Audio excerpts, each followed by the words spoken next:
Баршаңызға сәлем, сіздермен Үрбіш Әмірқызы, менің каналыма қош келдіңіздер. Бүгін сіздермен менің сүйікті торттарымның бірі Наполеон тортын қол жетімді бағада жасауды үйрететін боламын. Сондықтан видеоның соңына дейін көріп, бағасын беруді ұмытпаңыздар. Ең бірінші қамырынан бастаймыз. Онды міндетті түрде ситоның немесе осындай еліктің көмегімен өткізіп алған дұрыс, және өте салқын жаңағы сармайды пайдаланамыз. Сармайдың проценті 82 немесе 72%-дан жоғары болғаны жақсы. Ескере кетіңіздер, осы жерде сармайды ерітіп қосуға болмайды. Біз песочный қамыр жасайтын болғандықтан ұсақтап турап қосасыздар, немесе осылай үкіштен өткізіп қосасыздар. Енді қолымыздың көмегімен жақсылап мыжғылаймыз. Бізде песочный қамыр шығу қажет. Келесі салқын суға бір жұмыртқа, тұз және алма сірке суын, яғни уксусты пайдаланамыз. Жақсылап араластырып, жаңағы қамырымызға қосып, жақсылап иеміз. Бізде кішкене қамыр сәл қолға жабысуы мүмкін, сондықтан да көп илеудің қажет жоқ. Жай ғана бір-біріне біріксе болды. Одан кейін ары қарай жұмыс жасау ыңғайлы болу үшін бірден 4 бөлікке бөліп алдым. Ол кезде де енді плюс-минус 50 грамм ұндай кетеді. Жаңағыдай шедра дейміз ғой, жақсылап ұнды сеуіп ала беріңіздер. Осы жерде мен 4 бөлікке бөліп, мен қазір түсіндіретін боламын. Негізінде дәл осы қамырды 8 бөлікке бөліп, жаңа дөңгелек формаға келтіріп жайып алсаңыздар да болады. Менің протеинім үлкен, және торттың формасын 4 бұрышқа ететін болғандықтан мен дөңгелек етіп жаймаймын. Бірденнен осы тұрған жерінен жайып кете бересіздер. Бұл қамырмен жұмыс жасағанның ең кереметі, сіздер жаңағыдай коржды дайындау үшін бір жарты сағатқа холодильникке қойып қоймайсыздар. Дайын болған қамырды бірденен жая бересіздер. Ең бастысы, қамырды қазір осы жерде жұқа етіп жаю керек. Барынша қолдарыңыздан келгенше жұқа етіп жайыңыздар. Өйткені Наполеонның сыры да осында, оның қамыры өте жұқа болып келеді. Бір кондитер кісілер, мысалға осы Наполеон тортын жаятын кезде кукуруз крахмалын, яғни жүгері крахмалын пайдаланады. Қарапайым ұнды пайдаланбайды.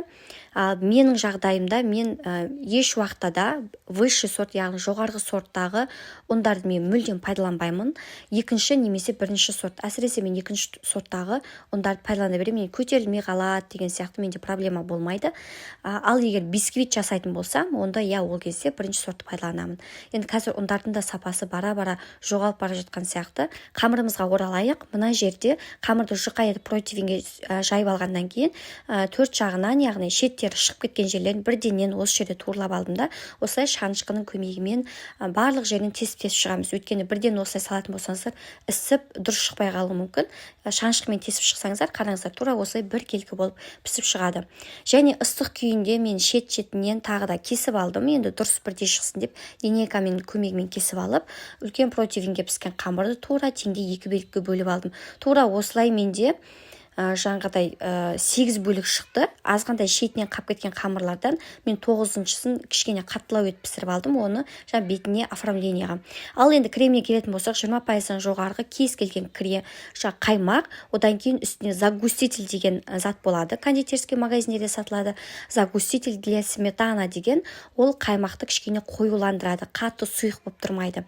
Одан кейін ғана сахарный пудра немесе осындай сгущенка, яғни қойытылған сүтті пайдаланып, ары қарай миксерлей берсеңіздер, сіздерде жаңағыдай қаймақты кремдеріңіз аса қатты сұйық болмайды. Осындай қоюлау, әдемі болып шығады. Бұл кремді кез келген тортқа пайдалана берсеңіздер де болады. Ал енді тортымызды жинайық. Әр осы қамырдың арасына мен 2-ден 3-ден әртүрлі етіп көз мөлшерінде салып жаға береміз. Сондай-ақ бұл тортқа кәдімгі сүттен жасалынатын заварной крем бар ғой, соны да пайдалансаңыздар болады. Творожный, сливочный деген сияқты. Енді ең соңғы бір корж қалған кезде оған бірден крем жағуды асықпаңыздар. Осылай бір заттың үстінен бір-біріне шамалы осылай басып, қатты баспаймыз, шамалы басып, кремдер жақсы сіңу үшін басын қыраймыз. Одан кейін соңғы кремімізді жағып, жаңағы ең соңғында алып қалған коржымыз бар еді ғой, 9-шы коржды пісіріп алған. Соны жақсылап үгіттейміз. Енді бұл жерде қатты блендерге салып үгіттеудің қажеті жоқ. Қолыңызбен жай ғана мыжғыласаңыз болды. Бұл енді кішкене қаттылау қылып, шамалы 2-3 минут артығымен пеште пісірсеңіздер, өзі үгітуге де ыңғайлы болып келеді. Сондықтан қолмен үгітіп, жаңағыдай бетіне сүйіп қоямыз. Мен холодильникке бар жоғы бір 2-3 сағатқа ғана қалдырдым. Негізінде кемі 12 сағат тұрса Наполеон өте керемет болып шығады. Енді бұл асығысша салынған торт, сондықтан кешкі қонақтарға деп 2-3 сағатқа ғана тұрды. Қазір осы жерде мен сіздерге кесіп көрсетейін. Енді әдемі шығады. Әсіресе мынау қазір мен қыстың күні түсіріп жатырмын ғой бұл видеоны сіздер үшін. Бұны ыстық шаймен деген ішсеңіздер дастархан басында отырып, тура ауыздарыңызға салған кезде бар ғой, кәдімгідей көңіл күйлеріңіз көтеріледі ғой. Сіздермен бірге болған Үрбіш Әмірқызы, оңтүстіктің келінімін. Ал сіздер қай өңірде мені көріп отырсыздар және де қандай рецепті менде алдағы уақытта күтесіз? Міндетті түрде жаза кетіңіз.